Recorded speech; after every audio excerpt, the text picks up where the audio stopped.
The day I received the final divorce decree, I knew the old door to a mistaken marriage had slammed shut behind me. 3 years as Ethan Miller's wife. 3 years in which I had given my heart, my money, and my trust to the Miller family. Now, looking back, I saw myself as an innocent lamb surrounded by a pack of hungry wolves. My name is Chloe. I was orphaned as a child but was fortunate enough to be raised with the love of my maternal grandparents. Thanks to a small talent for the floral business, a family tradition, I had managed to build a charming little flower shop and accumulate considerable savings. Naively, I thought the money I earned should be shared with my husband's family to build a future together. Who would have thought that generosity would make me such an easy target? With the divorce papers in my hand, I felt a strange sense of relief, as if a 2,000-pound weight had been lifted from my shoulders. Ethan, my ex-husband, stood before me, his face pale. He had tried to hold on to me with lies until the very last minute, but I was done with his hypocrisy. He didn't love me. He loved my bank account and my generosity, which bordered on foolishness. Chloe, do you really have to be so cruel? After all, we were husband and wife, Ethan said in a pitiful tone. I just managed a bitter smile, a smile I had kept hidden for 3 long years. Ethan, this cruelty is something your own family taught me. You, your mother, and your sister have used my money as you pleased for 3 years, and now you want to maintain a sham marriage just to keep squeezing me dry. Besides, you already have someone else. What's the point of putting on this show for your ex-wife? Ethan was about to argue, but my phone vibrated. It was a message from Tiffany, my ex-sister-in-law. My hands trembled slightly as I opened it. It wasn't an apology or a question about my well-being, but a picture of her grinning from ear to ear next to another woman. Below it was a provocative caption. Congrats to Ethan for finally ditching the starter wife. I'm treating everyone to an all-expenses-paid weekend at the luxury spa in Napa Valley to welcome my new sister-in-law, Ashley. Thanks, Chloe, for funding the courtship that allowed my brother to find true love. Enjoy your solitude. Signed, Tiffany, your ex-husband's sister. I stared at the photo. The girl named Ashley was the mistress who had infiltrated my marriage. The picture was taken at an incredibly expensive resort I had once suggested treating the whole family to, but my mother-in-law had always refused, claiming the trip was too costly. And now Tiffany was bragging about booking it all, clearly to provoke me to the very end. The rage inside me erupted like a wildfire in a dry field. That photo and message weren't just a provocation. They were a public declaration of the Miller family's bottomless contempt and greed. They saw my divorce as a victory, a chance to continue enjoying themselves at my expense. I looked up at Ethan, my gaze as cold as ice. Ethan, do you know what your sister is doing? I asked in a monotone voice. Ethan looked puzzled but took out his phone. He didn't just not deny it, he casually liked Tiffany's photo and commented, "Thanks, sis. I'll be inviting the whole family to the wedding." That gesture was a slap across my face, an irrefutable confirmation. They had been preparing for this day for a long time, and now they were reveling in their spoils. My feelings were no longer of pain, but had transformed into a steely determination. For 3 years, I had been too soft. Now it was time to take everything back, not out of spite, but for justice and self-respect. I took a deep breath and pulled out my phone. Ethan watched me suspiciously. He expected me to cry, to beg, or to make a scene, but I only smiled, a smile filled with mystery. Ethan, you and your family have always thought I was stupid and easy to manipulate, but today I'm going to show you that this Chloe not only knows how to make money but also how to demand justice.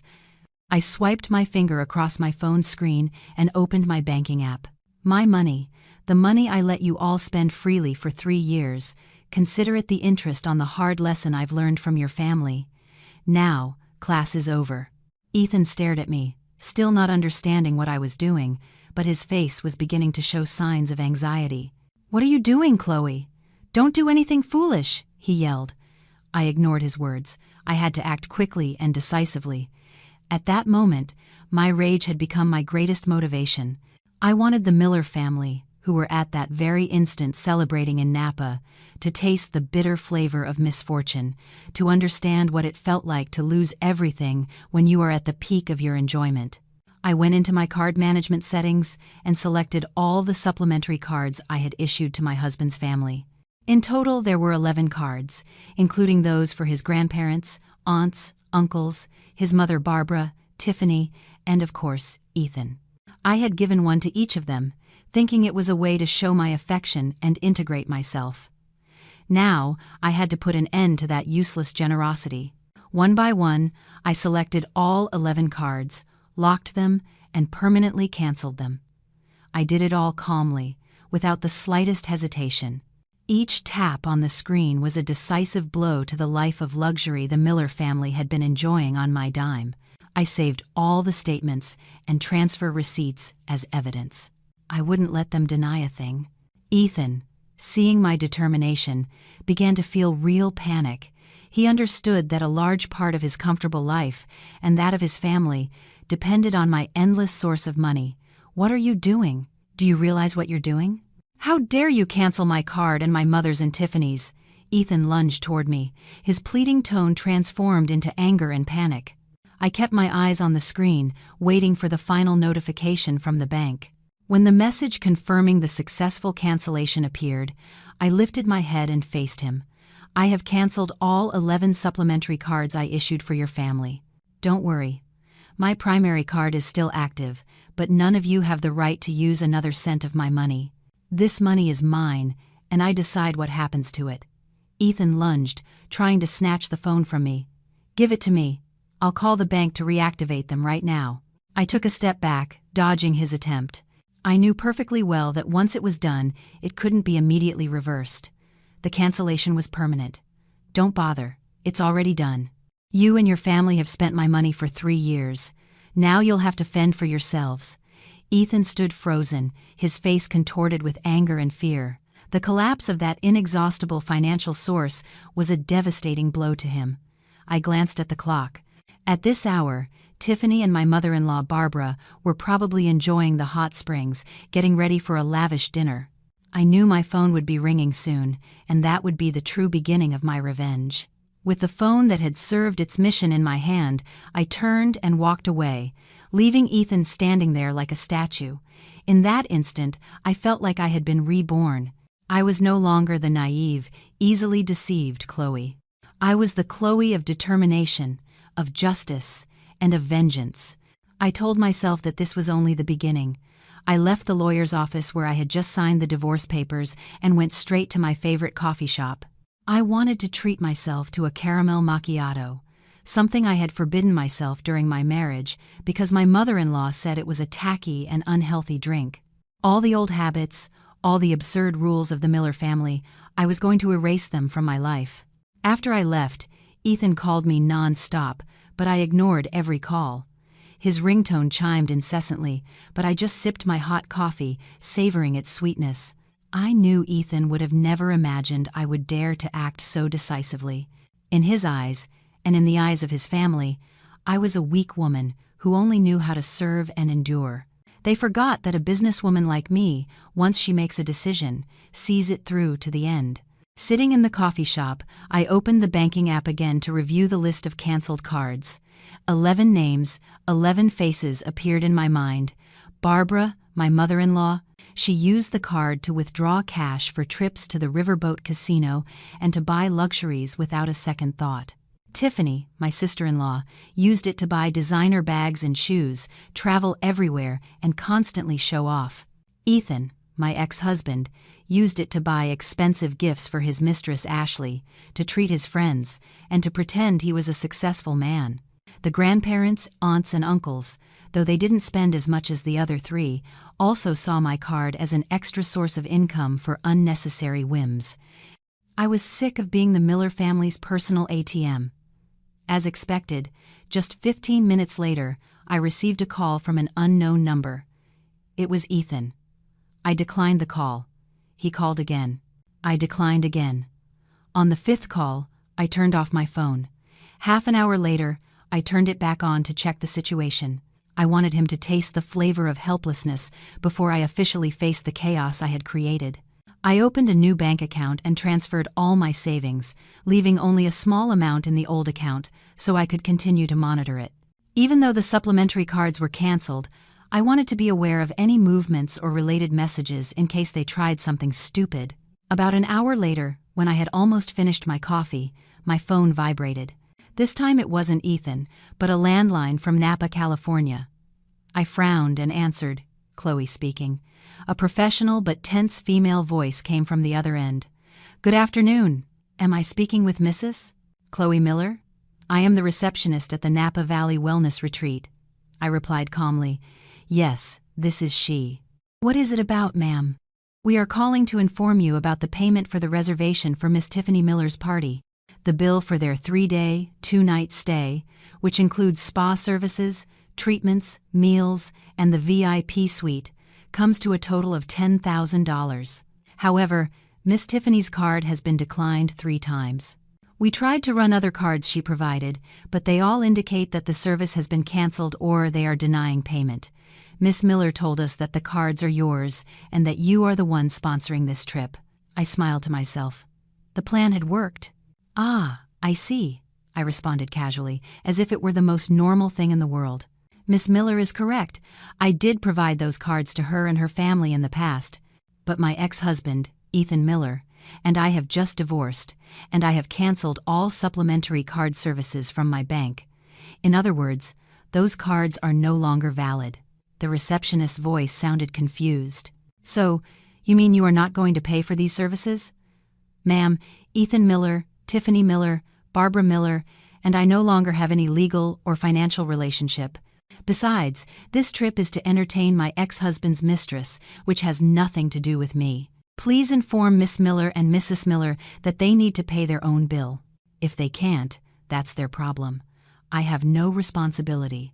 I heard a loud murmur on the other end of the line. It seemed my ex-mother-in-law and ex-sister-in-law were nearby. The receptionist stammered, "Understood." However, Miss Miller and Mrs. Miller are very upset. They say they will not pay and are demanding that you make the payment immediately, or they will make a scene. I let out a dry laugh. Let them make whatever scene they want. That's the Miller family's usual attitude. But you should also remember that their scene will affect the reputation and security of your resort. As the former cardholder, I suggest you cancel all their services and ask them to leave the premises. If they don't pay, proceed according to your establishment's rules. I am just confirming that I will not be paying for or vouching for that group of guests. I hung up, feeling a deep sense of satisfaction. Immediately after, my phone started ringing like crazy. This time, it was my ex-mother-in-law, Barbara's number. I smirked and waited for the second call to answer slowly. I wanted her to savor the anxiety and confusion. The moment I picked up, a shrill voice, full of anger and resentment, pierced my ear. "Chloe, what the hell are you doing? Tell the bank to reactivate my card right now. My card, Tiffany's, the whole family's cards are blocked." "What game are you playing?" I kept my voice calm, as if I were talking about the weather. "Look, Mrs. Miller, I've divorced Ethan. You and I are nothing to each other anymore. The bank cards are my property, and I have the right to decide when to stop their use. I think you and Tiffany should pay your own bill, don't you? Why are you calling me? Us pay? Do you know how much it is? Almost $10,000. How are Tiffany and I supposed to have that much cash on us right now? Reactivate the cards. Do you know where we are? It's Napa. It's a chilly 50 degrees out here." I feigned surprise on purpose. "Oh my, only 50 degrees? Well, you'll have to bundle up then, Mrs. Miller. I hear that spa is very expensive. I'm sure they have plenty of warm blankets and comforters, right?" Barbara's voice grew even sharper. "What blankets and comforters? Those rude receptionists have kicked us out of our room. They threw all our luggage outside in the cold. I'm standing here shivering at the door. You're evil. Do you want us to freeze to death?" I could hear Barbara's shrieking voice through the phone, with Tiffany's sobs in the background. I pictured the scene.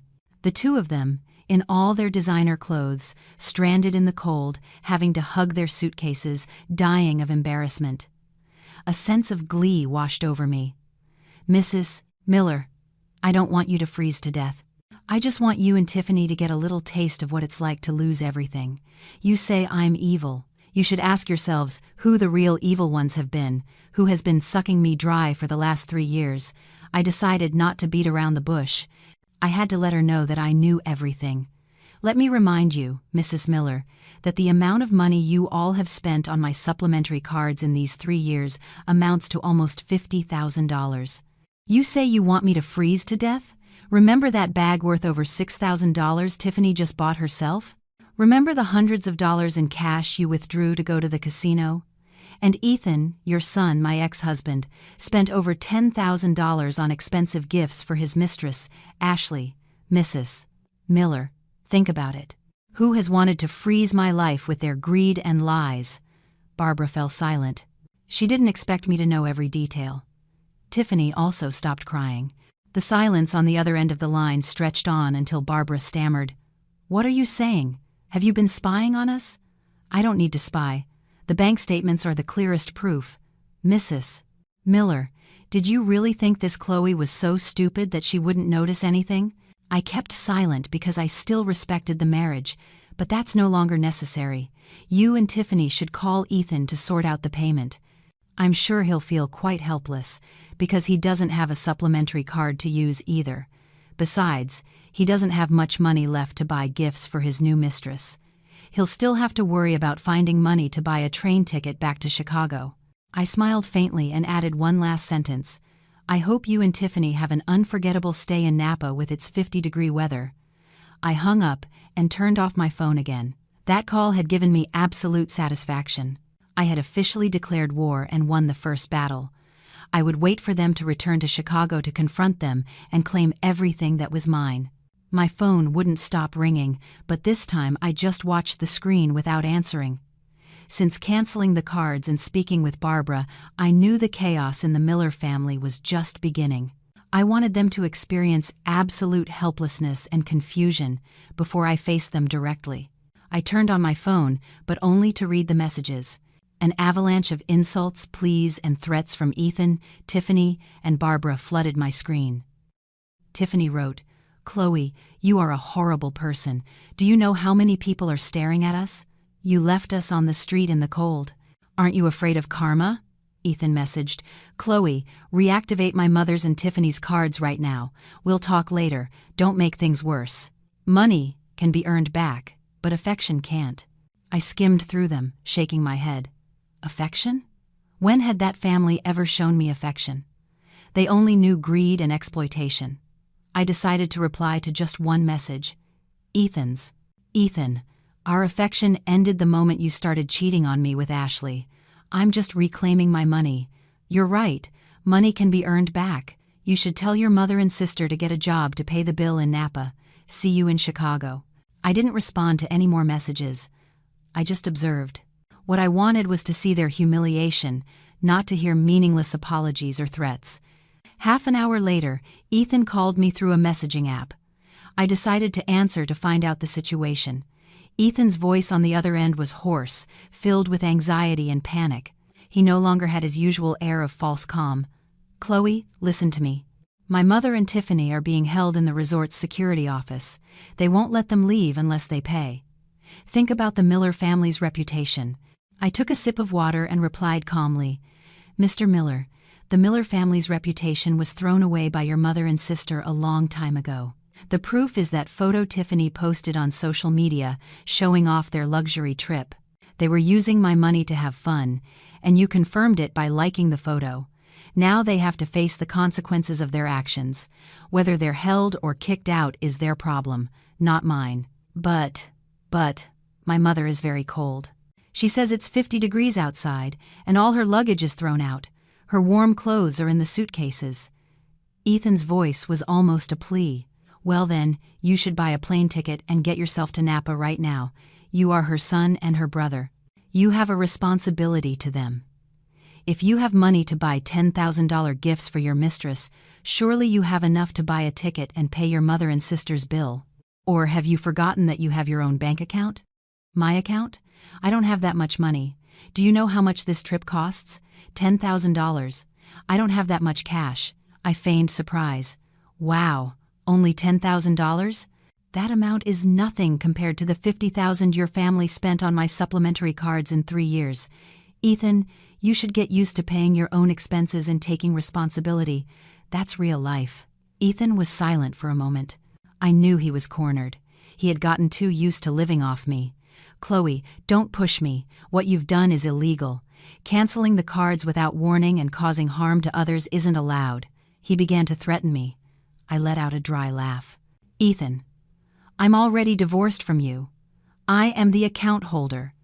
I have every right to cancel the cards. Besides, what I've done is not illegal at all. They used my cards to pay for an unjustified luxury trip, and the payment was declined. The fault is theirs. You can sue me, but I will present all the detailed statements to prove they squandered my assets during the marriage. Who do you think will look ridiculous in front of the judge and the public? Ethan was completely disarmed. He knew I was telling the truth. All the evidence was against him. He had grown accustomed to living under my protection and was now incapable of solving the problems his own family had caused. After hanging up, I received another message, this time from the resort's receptionist. Miss Chloe, Mrs. Barbara, and Miss Tiffany caused a major disturbance, bothering the other guests. The management has ordered security personnel to escort them off the premises. They have collected their luggage and are being transported in a vehicle back to the city. However, they have not yet paid the bill. We will be sending a notice to the relevant authorities to resolve this debt. Thank you for clarifying the information about the cards. I breathed a sigh of relief. The Napa drama was over. I had achieved my first objective, the humiliation and helplessness of the Miller family. They had endured the cold, been expelled, and most importantly, been made a fool of in front of other wealthy guests. I finished my coffee, preparing for the direct confrontation in Chicago. I knew Barbara and Tiffany would return that same night or the next morning. They wouldn't let things go. They would come to my house to scream, cry, and beg. And I, Chloe, would be waiting for them with a pile of bills and a will of steel. If they wanted a war, they would get one. But this time, I would set the rules of the game. I told myself that Napa was just the appetizer. Chicago would be the real battlefield. That night I couldn't sleep, not from worry, but from the thrill of seeing my plan unfold perfectly. I had put my phone on silent but kept watching the screen. As expected, the insulting and threatening messages from Barbara and Tiffany kept coming, but I only skimmed them. I wanted them to experience the most absolute exhaustion, panic, and shame. The next morning, as I was watering the pots of yellow chrysanthemums in my flower shop, my phone rang again. This time it was a video call from Barbara's number. I smiled and decided to answer. I wanted to see with my own eyes their pitiful state after a hellish night. The image that appeared on the screen almost made me burst out laughing. Barbara, the woman who was always impeccably dressed in silks, now had disheveled hair, a haggard face, and was sitting in a dark corner. Next to her, Tiffany, in a similar state, was clutching one of the designer bags she had bought with my card. Chloe, you finally answer. Tell me where you are right now. Barbara's voice was hoarse, filled with exhaustion and anger. I held up the phone and did a slow spin to show her the bright and vibrant atmosphere of my flower shop, Chloe's Blooms. Look, Mrs. Miller, I'm at my flower shop, Chloe's Blooms. Remember? Enjoying a fresh and fragrant morning in Chicago. Have you and Tiffany made it back yet? I emphasized each word deliberately with a tone so sweet it was irritating. Barbara screamed through the phone, a sound that drew the attention of some passers-by. Stop pretending. You know perfectly well where I am. I'm at the airport. Tiffany and I had to buy one-way plane tickets last night to get back to Chicago. Do you know I had to borrow money from everyone to buy them? All my cards are blocked. You're evil. You wanted us to freeze to death. You wanted to see us stranded on the street? I placed the phone on the table on speaker mode while I continued to prune the withered leaves of the chrysanthemums. Mrs. Miller, I already told you I'm not that evil. I'm just reclaiming what is fair. I think the fact that you and Tiffany had to buy plane tickets and pay for your stay is something any responsible adult would do, isn't it? Why are you blaming me? I earned the money, and I decide where it goes. Decide what? That money is a marital asset. You can't do that, Barbara yelled. I stopped pruning and looked at the phone screen. Marital assets. Mrs. Miller, you're right. It is the fruit of my labor, and I shared it with Ethan's family. But let me ask you, how did you use these so-called marital assets? I began to reveal every detail, my voice cold and decisive as a sentence. I have reviewed all your expenses. The card I gave you was not for you to gamble away thousands of dollars at the Riverboat Casino. The card was not for Tiffany to buy a $6,000 handbag to show off a wealth she doesn't have. And most importantly, my card was not for Ethan, your son, to spend over $10,000 on jewelry, clothes, and the rent for a luxury apartment for his mistress, Ashley. My voice grew harder and harder, leaving Barbara speechless. Her face turned pale. Tiffany, beside her, bowed her head. Mrs. Miller, you say I'm evil because canceling the cards meant you had to endure 50-degree weather. But do you know that the money your family has drained from me in these 3 years amounts to almost $50,000? With that money, I could buy a small condo on the outskirts of Chicago or open 2 more branches of my flower shop. You all have frozen my future and my trust with your bottomless greed. Barbara tried to argue, but her words no longer carried the same force. You're lying. I don't gamble that much. And Tiffany only bought 1 bag. You're slandering me. Slandering? Mrs. Miller, the bank statements are irrefutable proof. I have saved everything, from the receipts from the casino ATMs to the invoice for Tiffany's bag and the one for the diamond ring purchased for Ashley. I have it all prepared. I'm not calling to argue, but to let you know that I know everything. I looked directly at the camera with a sharp gaze. Listen to me, you and Tiffany go home. I will wait for you and Ethan to come to my home here in Chicago. I will show you with your own eyes this thick binder of invoices. I have only one demand. Give me back all my money. Tiffany chimed in with a hurt voice. Chloe, how can you treat me like this? I'm your sister-in-law. Sister-in-law? Tiffany, have you ever considered me your sister-in-law? Would a real sister-in-law brag on social media about her sister-in-law's infidelity and divorce? Have you ever respected me instead of seeing my card as your personal ATM? Let's not talk about kinship anymore. Between your family and me, there is nothing left. I didn't give them a chance to say anything else. Mrs. Miller, I will wait for you and Ethan at home. You'd better come prepared with the money to talk to me. I am giving you one chance to resolve this amicably. I hung up the call abruptly. I didn't want to hear any more excuses or threats. The purpose of the call had been achieved, to show them I was no fool and was prepared for a legal battle. I took a deep breath, feeling lighter than ever. I knew the biggest battle would take place in Chicago when they arrived, laden with anger and shame, to confront me. I had all the evidence ready to defeat their greed. I looked out the shop window at the bright Chicago sun. My new life, full of freedom and autonomy, had truly begun. I lived in a rented apartment in Lincoln Park, Chicago. I rented it after getting married as a private retreat, but it soon became my hideout from the meddling and impositions of my husband's family. Now, this apartment was my main battlefield. Exactly at 3 p.m. that day, as I was organizing the divorce documents and bank statements, the doorbell rang repeatedly, accompanied by loud bangs on the door. I didn't need to look through the peephole to know who it was. Only the Miller family could show up at someone's home in such an aggressive and rude manner. Calmly, I changed into decent loungewear and went to open the door. In front of me was the usual trio: Ethan, Barbara, and Tiffany. Ethan's face was haggard, probably from having to manage the whole Napa disaster. Barbara and Tiffany still reflected the anger and resentment from their failed trip. Although they had changed clothes, the exhaustion was evident on their faces. Chloe, so you dare to open the door?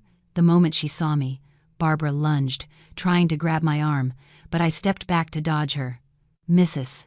Miller, Ethan, this is my home. Of course, I'll open the door. But I'm sorry, Ethan and I are divorced now, so I'm not inviting you in. If you have something to say, please, let's talk here. I maintained a safe distance, blocking the entrance. Barbara didn't give up and began her performance. Oh my God, I've taken care of this daughter-in-law for 3 years, and now she turns her back on me, steals all our money, blocks our cards, and gets my whole family humiliated in Napa. Now she wants to throw us out on the street. She started wailing, collapsing onto the floor in the building's hallway. The hallway, a common area for many young families who valued their peace, became the center of attention. Barbara's spectacle, sitting on the floor, crying at the top of her lungs, immediately drew the stares of my neighbors. Tiffany sat down next to her, joining in the pathetic crying. "Chloe is so mean. She's ruined my reputation. People are looking at me with contempt. You have to give me back my honor." Ethan, standing beside them, red with embarrassment, tried to lift his mother up without success. "Mom, stop. We're in an apartment building. Don't make a scene." I watched the scene with a frozen heart. I had witnessed these tears and theatrics too many times over the past 3 years. They always used tears and harassment to break me down, but not this time. I was prepared. I reached inside my apartment and pulled out a thick binder full of bank statements and detailed invoices. I held it with both hands and stepped out into the hallway. All the curious eyes of my neighbors focused on me and the Miller family sitting on the floor. I stood in front of Barbara and Tiffany, who were still crying.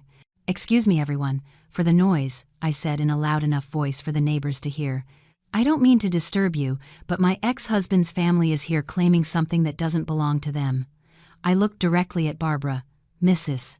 Miller, you and Tiffany say I've cut you off and that's why you're suffering, right? You think I'm a greedy and cruel person?" Without waiting for an answer, I dropped the binder on the floor with a decisive gesture. The thick binder, with hundreds of invoices and statements, scattered across the hallway. A sudden silence fell over the place, broken only by the whisper of paper. "There you have it, Mrs. Miller, Ethan, Tiffany, and everyone present." I pointed to the pile of papers. "Look, for 3 years of marriage, the Miller family has used 11 of my supplementary cards to finance their lavish lifestyle." Barbara and Tiffany stopped crying, lifting their heads to look at the papers scattered at their feet. The humiliation was plain on their faces. They didn't expect me to act in such a public and forceful way. I continued without hesitation. "In here is all the proof of how Miss Tiffany bought a $6,000 handbag to go out with her friends. Here are all the receipts for Mrs. Miller's cash withdrawals at the casinos she frequents. And here are all the invoices for the expensive gifts Mr. Ethan Miller bought for his mistress, Ashley." I bent down and picked up a statement with the month's largest expense marked in red. To be precise, just the spending on my supplementary cards in these 3 years amounts to $50,000. All that money is the fruit of my labor at the flower shop. I worked hard so they could have a comfortable life, and they betrayed and took advantage of me. I looked at the neighbors, whose faces now showed compassion. "So tell me, everyone, who is the parasite? Who is the cruel one? Was I right or wrong to cancel their cards and force them to pay for their own lives?" Ethan came forward, trying to gather the papers to hide the evidence, but it was too late. I had said it loud and clear, and there were many witnesses. "Chloe, stop it." "Are you humiliating my family?" Ethan said through clenched teeth. I let out a dry laugh. "Humiliating? The truth is the truth, Ethan. You and your family have humiliated yourselves with your greed. I've only brought the truth to light." Barbara stood up, pointing at me. "You dare to shame me here? I will never forgive you. Mrs. Miller, you may not forgive me, but I will sue you and Ethan for misappropriation and fraud if you don't return my money," I retorted firmly. I had turned their little show into my public revenge. I had used truth and evidence to crush their falsehoods in front of everyone. Now my neighbors knew everything. I was not the villain but the victim of their greed. I went back inside, grabbed an envelope I had already prepared, and threw it at Ethan. Inside is the summary of expenses and my debt claim.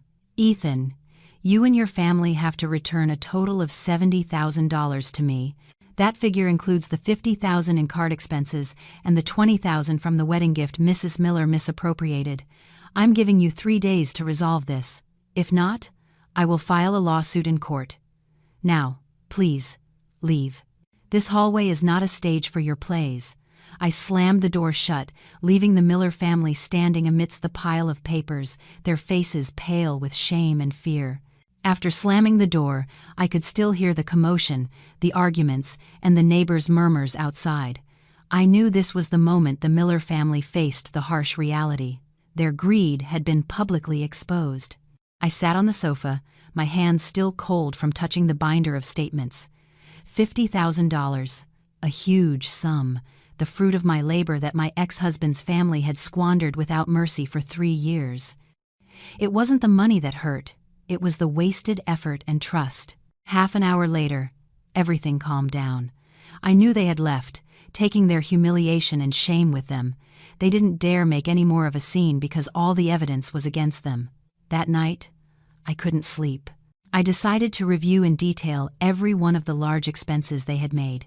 I opened the file and examined Barbara's expenses.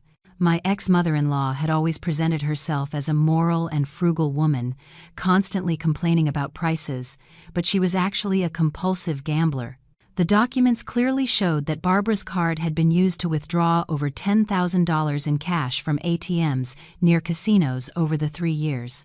That didn't even count the small transfers to friends who I knew were loan sharks or owners of those establishments. She used my money to fuel her gambling addiction. Then there was Tiffany, the sister-in-law who always boasted about being a lady from a good family. The documents detailed her luxury purchases: Louis Vuitton and Gucci bags, high-end shoes and cosmetics. In total, her expenses exceeded $15,000. The bag she had flaunted in Napa, valued at $6,000, she had bought just 2 weeks before I signed the divorce papers. She treated my money as if it grew on trees. And finally, Ethan, my ex-husband. The documents showed he had spent over $10,000 on a diamond ring, an expensive watch, and the rent for a small luxury apartment for Ashley, his mistress. He claimed they were business expenses, money from clients, but it all came from the supplementary card I had provided him. He used his wife's money to support his mistress. I looked at the grand total, $50,000. I took a deep breath. The facts were clear and irrefutable. They weren't just greedy, they were sophisticated scammers. The next morning, Ethan called me. His voice no longer held any arrogance, only weariness and fear. "Chloe, calm down. I know my family was wrong, but $50,000 is too much money. We can't get it right away. I think we should sit down and talk about how to resolve this." "How to resolve it, Ethan?" I retorted. "The only solution is for you to pay back the money. I gave you and your family 3 days. Today is the 2nd. Don't look for excuses to delay it. I have all the proof. If we go to court, it will be much worse for your family's reputation." Ethan fell silent. He was calculating. "I know I can pay back a part, but my mother doesn't have any money. Tiffany doesn't either. She's already spent it all. Couldn't you be a little understanding?" "Understanding?" I let out a bitter laugh. "Ethan, in these 3 years, how many times have you, your mother, and your sister been understanding with me? You've emptied my pockets without batting an eye. I am not a charity. You have to take responsibility for what your family has done. Tell your mother to sell some of her jewelry or the condo she lives in. Tell Tiffany to get a job and pay back the money, or you'll have to work to pay off the debt little by little." I was determined not to yield. They had to feel the price of their greed. "Ethan, that $50,000 is just the expenses. There's another amount your family has to pay." Ethan was confused. "What other amount?" "The $20,000 from the wedding gift Mrs. Miller misappropriated to buy Tiffany a condo. I want that back too. In total, $70,000. Ethan's silence stretched on until he exclaimed, "What? $20,000 from the wedding gift? What are you talking about? That money was for organizing the wedding. My mother used it to buy the jewelry, the preparations." I knew he was trying to deny it, but I was prepared for that lie. "Ethan, whether you remember it or not, I don't care. What matters is the proof. I'm going to show you the clearest proof of this deception." That afternoon, I decided to meet Ethan and Barbara at a public coffee shop. I wanted the conversation to take place in a busy place so they couldn't resort to aggression or victimhood. I arrived early with another, even thicker, binder of documents. It not only contained the proof of the $50,000 spent, but also the evidence of the $20,000 from the wedding gift. Ethan and Barbara arrived looking tense and tired. Ethan tried to maintain his composure while Barbara glared at me with resentment. Tiffany didn't dare to come, probably for fear of being humiliated again. "Chloe, explain this wedding gift thing to me." It's already excessive that you're demanding $50,000, but now you're adding another $20,000, Ethan said, trying to take the lead. Barbara intervened defiantly. Exactly. I received that money to take care of everything for the wedding. I used it to buy the gold, the jewelry, and even the car you bought to go to work. It's absurd for you to claim it. I smiled, a smile without warmth. Mrs. Miller, aren't you ashamed to lie like that? I think you should be honest in front of your son. I already know you and Ethan have been deceiving me with money, and I don't want to drag this out any longer. I opened the binder and took out 2 key documents, the bank transfer receipt for $20,000 and a property deed for a condo. I placed both papers on the table and slid them towards Ethan.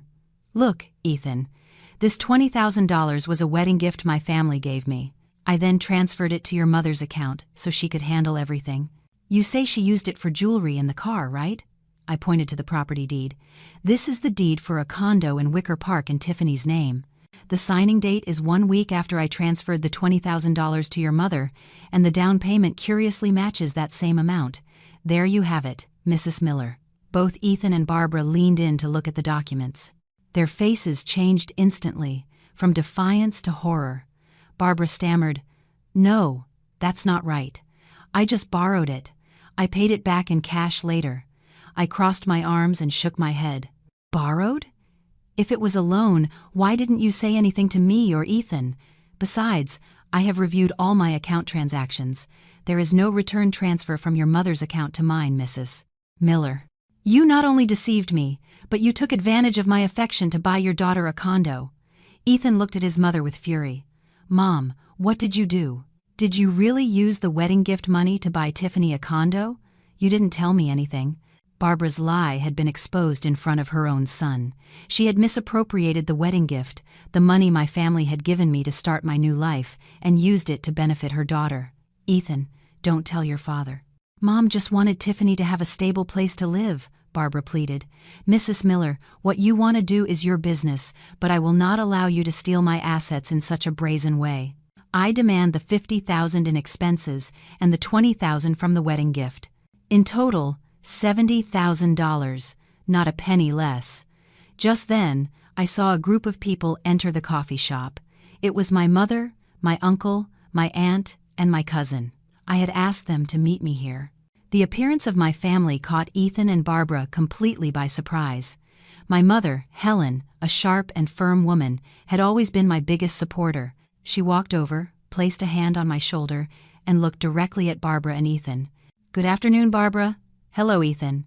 We've come as Chloe's family. We've heard the whole story. Barbara tried to stay calm. Well, Helen, what are you doing here? This is a family matter. We'll resolve it ourselves. My mother let out an ironic laugh. A family matter, Barbara? From the moment you misappropriated my daughter's wedding gift to buy a condo for yours, you broke any family tie. How long do you plan to keep deceiving my daughter? My mother pulled another bank statement from her purse, a copy of the $20,000 transfer from my account to Barbara's, certified by the bank. This is irrefutable proof that Chloe transferred $20,000 as a wedding gift. As Chloe's mother, I witnessed that transaction myself. You say you used that money for the wedding, but in reality, you used it to buy Tiffany a condo. My mother passed the statement to my uncle to see. My uncle Robert is a retired lawyer. My cousin Mark works for a large corporation. Their presence gave more weight to my words. My uncle nodded with a serious voice. Mrs. Miller, misappropriating Chloe's assets for your personal benefit is a serious crime. We not only have proof of the transfer but also of the property deed for your daughter's condo. This constitutes a crime of embezzlement. Barbara crumbled. She didn't expect my family to be so prepared and act so decisively. She turned to Ethan with a pleading look. Ethan, say something. Ethan, his face pale, stared at his mother. He couldn't believe his own mother was capable of lying so brazenly. She had not only deceived me but him as well. Mom, tell me the truth. Did you use the wedding gift money to buy Tiffany the condo? Ethan asked, a deep disappointment in his voice. Barbara lowered her head, not daring to look her son in the eye. She had been completely unmasked. My mother continued in an authoritative voice. Barbara, we didn't come here to argue but to protect our daughter. Chloe has been too lenient. You and Ethan have taken advantage of her kindness to squeeze her dry for 3 years. Now it's time to pay," my uncle added. "We have already consulted with a lawyer. If you and Ethan do not pay the full $70,000 debt in 3 days, Chloe will file a formal lawsuit in court. In that case, you will not only be forced to pay the debt with interest, but your family's reputation and honor will be severely damaged." My family had come to show the Millers that I, Chloe, was not alone and had solid legal backing. My family's unity and transparency were the most powerful weapon against their greed and lies. Ethan and Barbara dared not say another word. They had been defeated at the negotiating table after my family presented the irrefutable proof of the wedding gift misappropriation. The atmosphere in the coffee shop became suffocating. Ethan and Barbara had completely lost their initial arrogance. I looked directly at Ethan, the ex-husband who had betrayed me, and at Barbara, the mother-in-law who had deceived me. "Ethan, Mrs. Miller, everything is very clear. I don't want to hear any more excuses. I kept silent for too long and gave you a chance, but you didn't appreciate it." I pulled out a printed document, the official debt claim. This is the final summary. $50,000 in squandered expenses on the supplementary cards and $20,000 from the misappropriated wedding gift. Total, $70,000. I'm already divorced from you. Our financial relationship is over. You and your mother are responsible for returning the full amount to me. Ethan bit his lip, his face filled with desperation. "Chloe, $70,000 is too much. How are we going to pay it all in 3 days? That's your problem, not mine. You can sell Tiffany's condo, sell the car, or take out a loan. It's the price you have to pay for your greed. Remember what I told you? I gave you a 3-day ultimatum starting from 3 p.m. yesterday." My mother intervened with a firm voice. "Ethan, if you want to resolve this amicably and maintain a shred of dignity, you have to pay. If not, my daughter will file a lawsuit. Then, you will not only be forced to pay the debt but also the court costs and the interest accrued since the divorce. Furthermore, the whole truth about the deception, the misappropriation, the gambling, and your family's infidelity will be made public before the law and society." My uncle added a warning, "And any attempt to falsify documents or dispose of assets during this time will only worsen the situation. Mrs. Miller, if you and Ethan have that intention, we already have a contingency plan." I saw Ethan and Barbara's eyes meet, filled with panic. They knew they were on the verge of total collapse. "Ethan, ask Chloe to give us a little break. I don't have the money to pay," Barbara pleaded. "Not a penny less, Mrs. Miller. When you used my money to buy Tiffany a condo, did you think about reducing your greed a little?" "Now there is no more negotiation," I stated flatly. I handed the debt claim to Ethan. He took it reluctantly. "I'm saying this one last time. $70,000 by 11:59 p.m. Tomorrow, if I haven't received the payment notification, I will officially file the lawsuit at the Chicago courthouse, along with all the evidence I've gathered." I stood up, and my family did too. "Now, if you'll excuse me, I have to get back to the flower shop.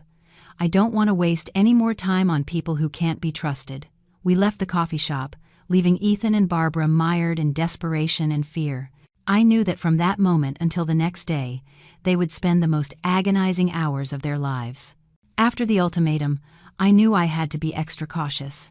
The Miller family, especially Tiffany, was reckless and blinded by money. I returned to the flower shop and focused on my work.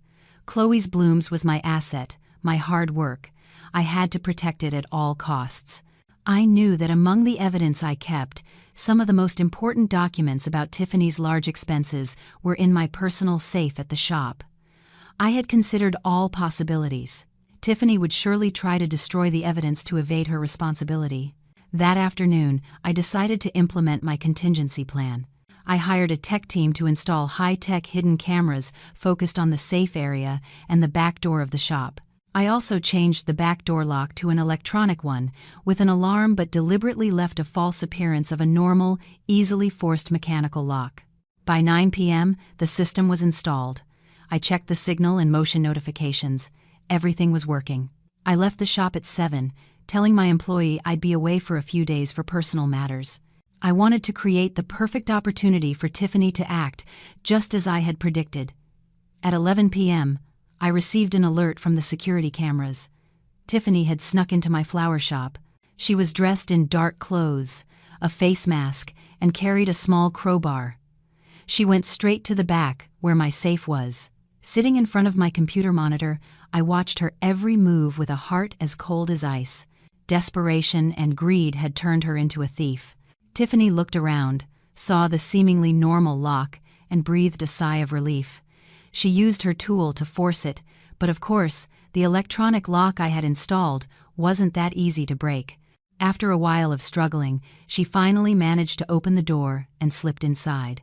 She went straight to my office. The light from her flashlight illuminated the safe hidden in a corner. She started using the crowbar to pry it open. Tiffany thought all the evidence was there. She didn't know I had already removed all the original documents, and that what remained in the safe were just unimportant copies, along with a small tracking and recording device. I called Ethan. "Ethan, where are you? Do you know what your sister is doing?" I asked in a monotone voice. Ethan's voice sounded alarmed. "Chloe, what are you talking about?" "I don't know. You don't need to know. I'm watching the security cameras right now. Your dear sister Tiffany is forcing open my safe at the flower shop with a crowbar. She's trying to steal and destroy evidence to avoid paying the $70,000 debt." Ethan was silent for a long moment. "Impossible. You're slandering her." "Slandering? Do you want to see it? I'll send you the video of her forcing the safe right now.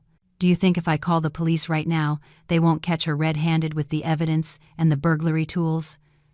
I didn't wait for his reply and sent him the live video feed. "Ethan, I gave your family a chance to resolve this amicably, but you and your sister chose to commit a crime. I'm giving you 10 minutes to tell her to get out of there immediately. If not, I'm calling the police." I hung up and turned off the monitor. I had the ultimate proof: Tiffany's attempted burglary. This proof would not only help me recover my money, but would also allow me to completely sever any bond and moral responsibility with the Miller family. 10 minutes passed. I decided not to call the police immediately. I wanted to file the report the next morning with the video, messages, and statements so the case would be formally registered, leaving no room for late-night pleas. I wanted the Miller family themselves to bring Tiffany to the police station. That would be much more humiliating for them. The next morning, I gathered all the evidence: the video of Tiffany's break-in, the warning message I sent to Ethan, the statements of the large expenses with Tiffany's signature, and my police report. At 9 a.m. sharp, I walked into the local police station and filed a complaint against Tiffany for attempted burglary. Shortly after, my phone rang. It was Ethan. "Chloe, what have you done? You dared to report Tiffany? My mother is very ill. You were her daughter-in-law. How can you be so cruel?" "Me, cruel, Ethan? Who was the cruel one who used my money to support his mistress? Who was the cruel one who used my wedding gift money to buy her daughter a condo? I'm cruel for protecting my assets. Ethan, I gave your family a chance, but Tiffany chose to commit a crime. Now I'm just following the law." I gave him the address of the police station where I had filed the report. An hour later, Ethan, Barbara, and Tiffany appeared at the station, their faces pale. Seeing me, Barbara tried to lunge at me to insult me, but Ethan stopped her. "Chloe, you're shameless. Do you want to put my daughter in jail?" Barbara screamed. A police officer approached sternly. "Please, ma'am, maintain your composure. This is a police station, not a place to settle personal disputes. Miss Chloe and the family of Miss Tiffany, please come to the office." In the office, I presented all the evidence: the report, the video clearly showing Tiffany forcing the lock and the safe, and proof that her motive was to destroy evidence of the $70,000 debt. Tiffany, faced with irrefutable proof, broke down. She didn't dare look at me. "I just wanted to get my papers back," she mumbled. The officer said coldly, "These assets are in Miss Chloe's name. You have no right to enter without permission and take them. Your action constitutes attempted burglary." Fortunately, nothing was stolen, but the act is clear. Barbara and Ethan tried to defend her. "Officer, my daughter was just impulsive. She didn't know what she was doing. Please, forgive her this one time," Barbara whined. "Officer, Miss Chloe is trying to harm my family. She's claiming an uncleared debt from us," Ethan tried to divert attention. I presented the detailed statements and the debt claim. "Officer, I am only reclaiming my money. This sum of $70,000 is backed by invoices and documents. Miss Tiffany's break-in was to destroy the evidence of her debt and evade her civil liability." Finally, after reviewing all the evidence, the police concluded that Tiffany's action was a crime. However, since it was a first offense and no material damage was caused, she would be sanctioned with a very high administrative fine for attempted burglary and disturbing the peace. Tiffany had to accept the sanction and publicly commit not to reoffend. Barbara and Ethan had to pay the fine immediately.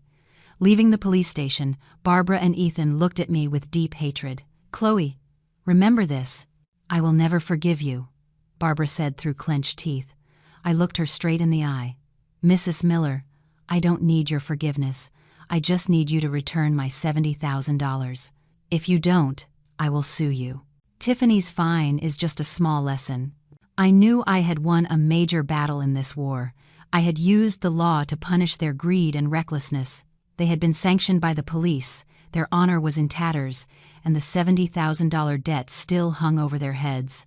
The deadline to pay the debt had expired, and of course, the Miller family hadn't paid a cent. I knew perfectly well they didn't have the ability to raise that sum so quickly, but what I needed was their refusal to initiate the next phase of my plan. I filed the lawsuit in civil court. At the same time, I began to execute my final blow, a fatal strike to Ethan's honor. Ashley, his mistress, had received over $10,000 in expensive gifts from him, all paid for with my money. She had helped destroy my family, and I wasn't going to let her get away with it. I did some research and found David, Ashley's husband. He was a young businessman with a family and a stable career. Ashley had been cheating on her husband with Ethan. I arranged a meeting with David in a discreet coffee shop. I brought proof not only of the infidelity but also of Ethan's expenses on Ashley.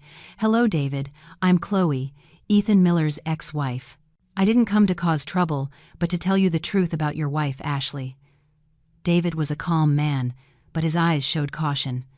"I don't know what you're talking about. My wife and Mr. Miller are just business partners." I slid a small folder across the table to him. It contained photos of Ethan and Ashley in private places, affectionate messages between them, and most importantly, the statements of my card's expenses. "David, look at it. Your wife and my ex-husband aren't partners. They're lovers. My ex-husband spent over $15,000 on gifts, rent, and supporting your wife over the last 6 months. All that money is the fruit of my labor. I've divorced Ethan, but I can't let your wife Ashley benefit from the destruction of my family." David glanced through the photos and invoices. His face turned red with anger. He stared at the invoice for the diamond ring Ethan had bought for Ashley.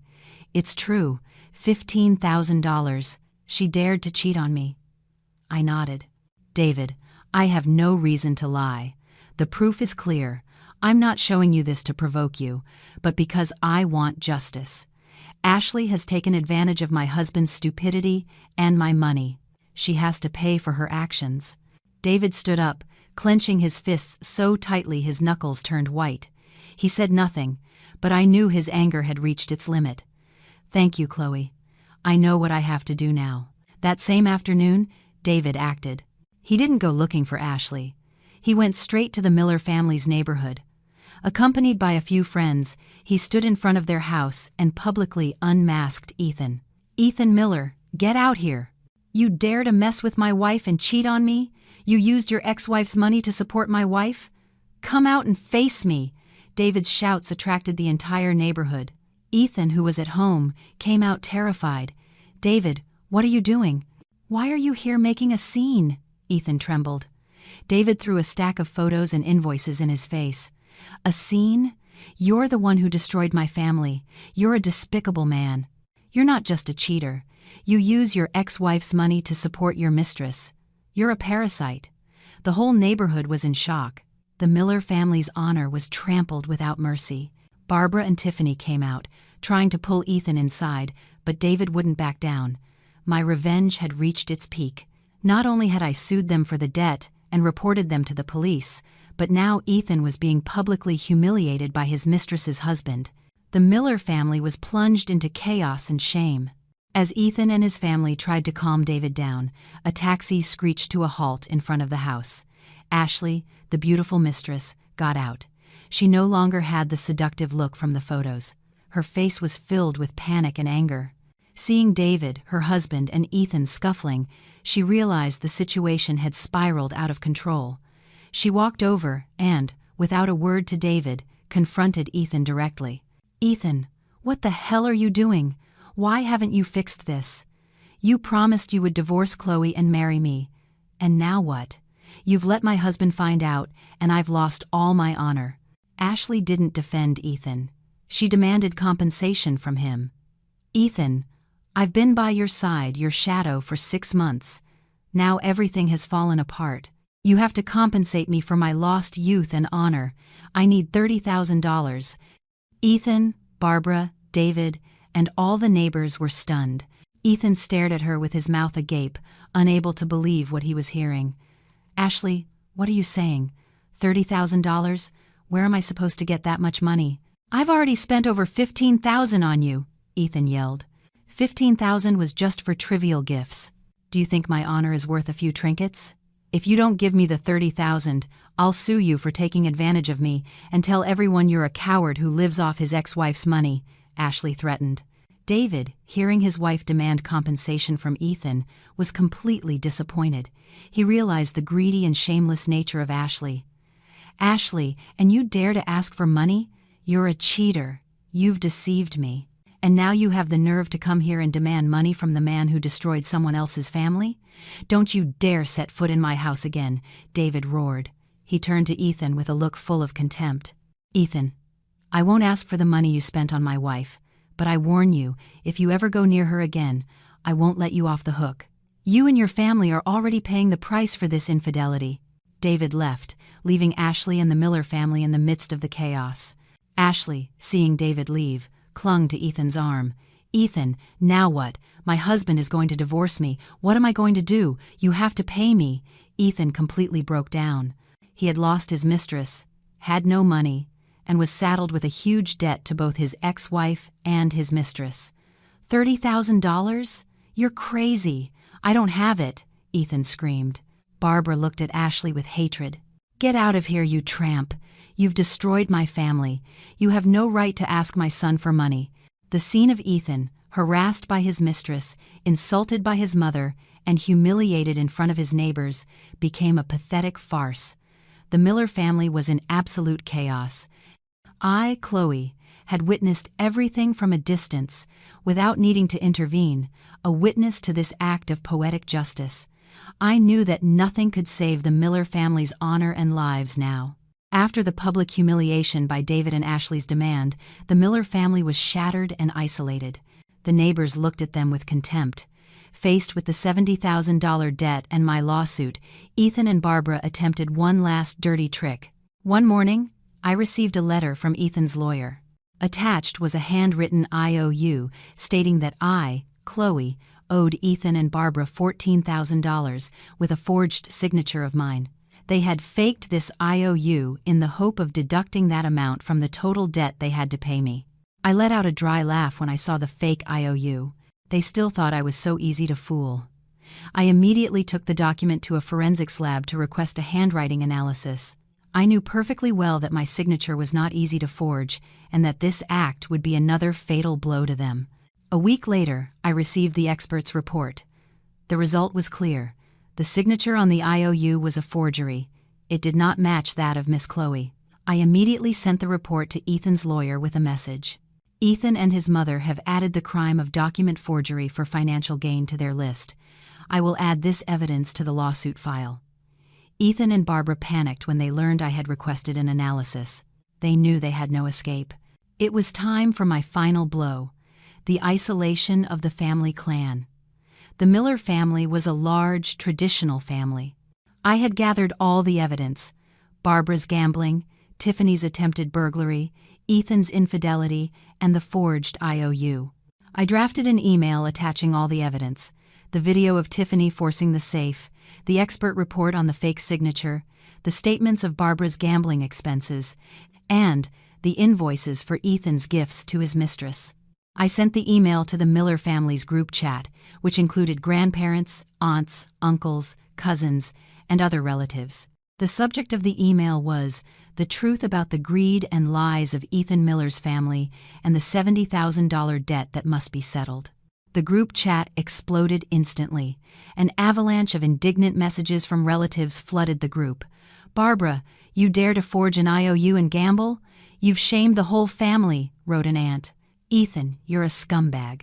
Not only are you a cheater, but you use your ex-wife's money. I'm cutting all ties with you," said an uncle. "Tiffany, have you no shame? The whole family living off Chloe and now you try to steal?" "We don't accept people like you in this family," commented a cousin. Within hours, I received a message from Ethan. "Chloe, what have you done? You've destroyed my family. Everyone has cut ties with us. You're so cruel." I didn't reply. My objective had been achieved. The Miller family was not only indebted to me and punished by the law, but now they were completely isolated from their last support system, their own family. They had lost all their honor and backing. I had won the war completely. It has been a year since I sent that email unmasking the Miller family. All contact between them and me has completely ceased. The legal process is ongoing, but I know they are completely ruined, trying their best to pay off the debt. My life has changed completely. With my savings and my family's support, I have expanded my business. The Chloe's Blooms flower shop chain has grown from one small shop to 3 successful branches in Chicago. I no longer have to worry about supplementary cards draining my account. Every dollar I earn is the fruit of my labor. But most importantly, I have found peace and true happiness. I have a wonderful relationship with Liam. He's an architect, a mature, attentive man, and most importantly, he loves me for who I am, not for my money or my generosity. He knows the whole story of my former marriage and has always supported me in every decision. "Chloe, this weekend, let's go to the Chicago International Produce Market to see the new flowers. What do you think?" "I heard a beautiful imported hydrangea has arrived," Liam said as he helped me review the accounts. I smiled. "Of course. Having you with me is the best. I need to get a good look at that batch of hydrangeas before taking them to the new shop." On Saturday morning, Liam and I went to the city's largest flower market. The place was bustling with people, the sounds of bargaining, push carts, and the aroma of all kinds of flowers. As I was checking the quality of a batch of greenhouse roses, I saw a familiar figure carrying heavy sacks. I froze. It was Ethan. He no longer had that elegant air, nor was he wearing designer clothes. Now he wore a faded t-shirt and torn jeans, drenched in sweat. He was working as a warehouse laborer, a physical job he had always despised. Liam noticed I had stopped. "Chloe, what's wrong? Is this batch no good?" I shook my head and pointed to Ethan. "Liam, look at that man carrying sacks. It's Ethan, my ex-husband."